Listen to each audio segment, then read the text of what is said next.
Hey everybody, this is animal communicator and best-selling author Dr. Kara Gubbins, and welcome to the 7th video in my series of animal chakra videos. Today we are going to be exploring the 7th chakra, also known as the crown chakra. So if you're new to chakras, just a reminder, chakras are energetic centers that govern every aspect of our lives and animals' lives.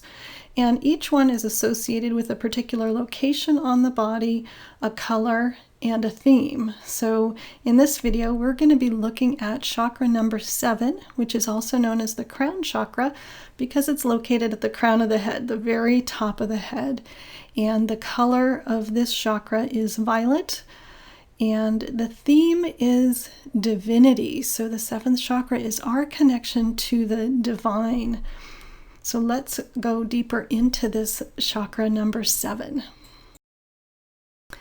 And before we go deeper, I just want to remind you or kind of orient you to the fact that chakras function on 5 levels of our lives and our animals' lives: physical, mental, emotional, spiritual, and of course, energetic.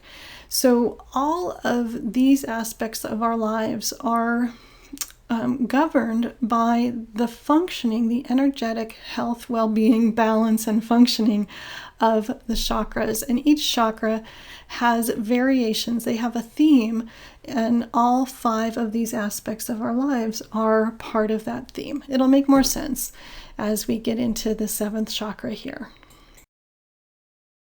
So let's look at the 7th chakra. It is located at the top of the head. So here we see it as violet, and the theme for this chakra is divinity. The 7th chakra is really our spiritual connection, and so it's the overall spiritual aspect of our lives. Even though each chakra has a spiritual theme, this is the one that really governs the functioning of an animal's knowingness of its divinity and its connection to the divine.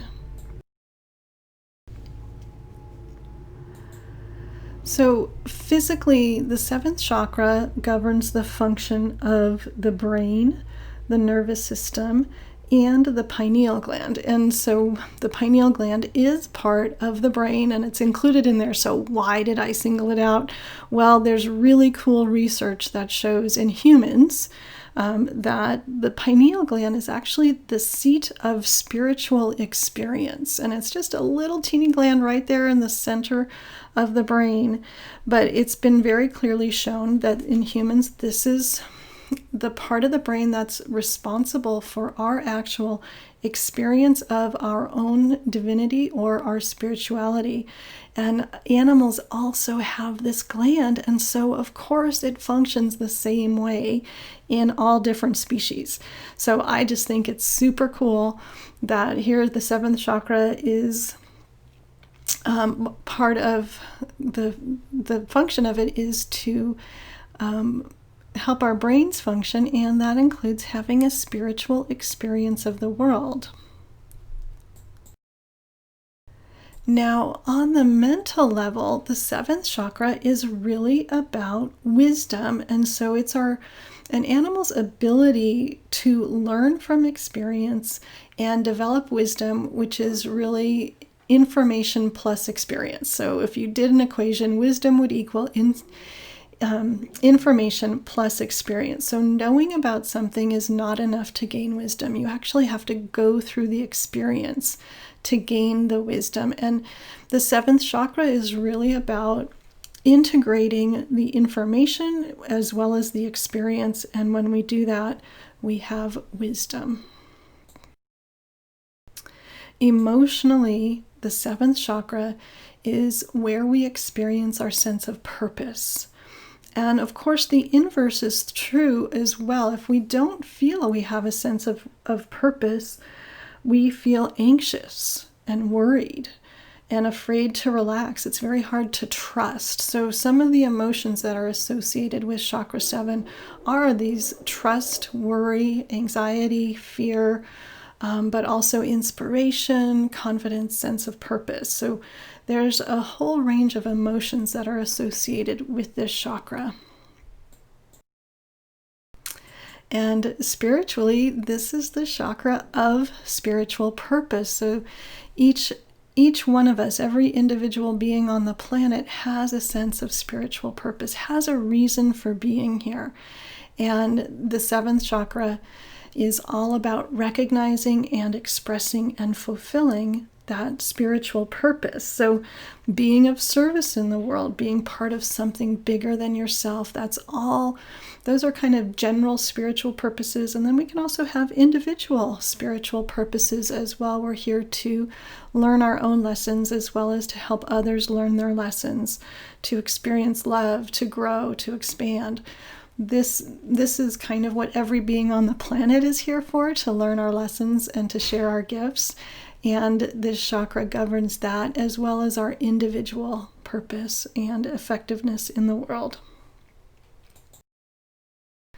So energetically, when this chakra is balanced, it shows up as an animal who is balanced in the physical and the spiritual aspects of the world. They're inspired and connected to the divine and part of the bigger picture, but they're also very grounded in the physical world.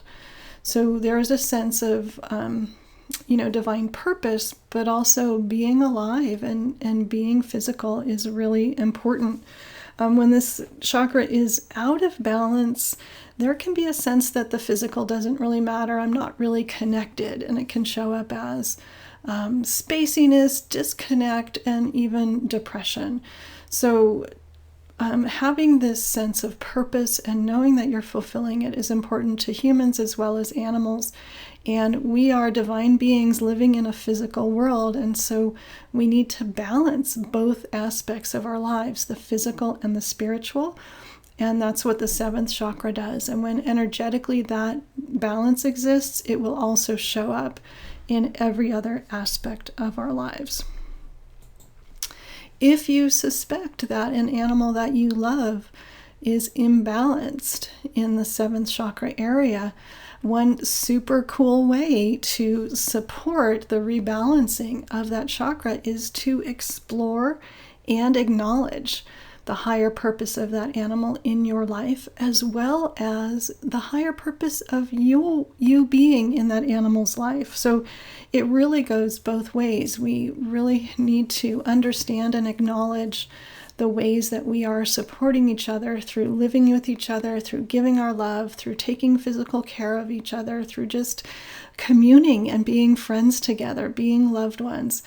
There's a higher purpose. And so we often have contracts with our animals and other significant people in our lives, and really starting to look at what those might be and how we're fulfilling them, and what spiritual lessons we're learning from having this animal in our life. What bigger purpose are we serving by taking care of this animal and sharing our lives with this animal?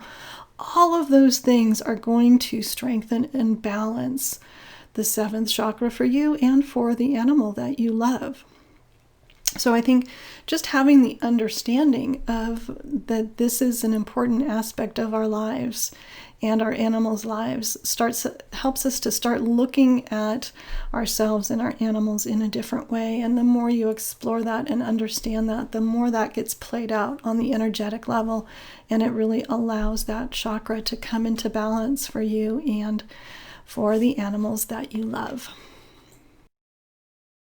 So that was my introduction to the seventh chakra. And if you want to go deeper and get more information about the seven major chakras, as well as the energy fields of of animals, then I want to let you know that I will be hosting an Animal Chakra Summit, and I'm inviting guests and experts from all over the world to share their expertise about how chakras function in animals and how we as humans can support the animals that we love in their chakra health and their overall well-being. So lots of great presentations at that summit. I will definitely let you know about it, so keep an eye out, but know that that is coming soon. And then finally, I want to also let you know that if you are as intrigued by animal chakras as I am, and if you want to go deeper into them, I have two options for you. One is the Introduction to Animal Chakra class that I have available on my website. It's an on-demand self-study course that goes a little bit deeper into the 7 major chakras, including ways to recognize imbalances and ways to restore balance or to help support that chakra health so that balance can be restored. And you can find that at karagubbins.com. And I have a second class in the works, which is a much more in-depth class that's designed as an 8-week self-study class with worksheets and activities and lessons. And we go really deep into all 7 of the major chakras as well as the aura for animals, and I have a lot of tools and tips and activities to help you really understand and explore chakra health for your pets and to understand your role in ways that you can support them. And the worksheets will help you track and look at how effective your chakra support activities are for your pet. So it's super fun. It's coming soon, and I hope you'll join me there. So thanks for being part of this animal-loving community and exploring the animal chakras. And I hope I get to see you in one of my classes or on the Animal Chakra Summit soon. Have a great day.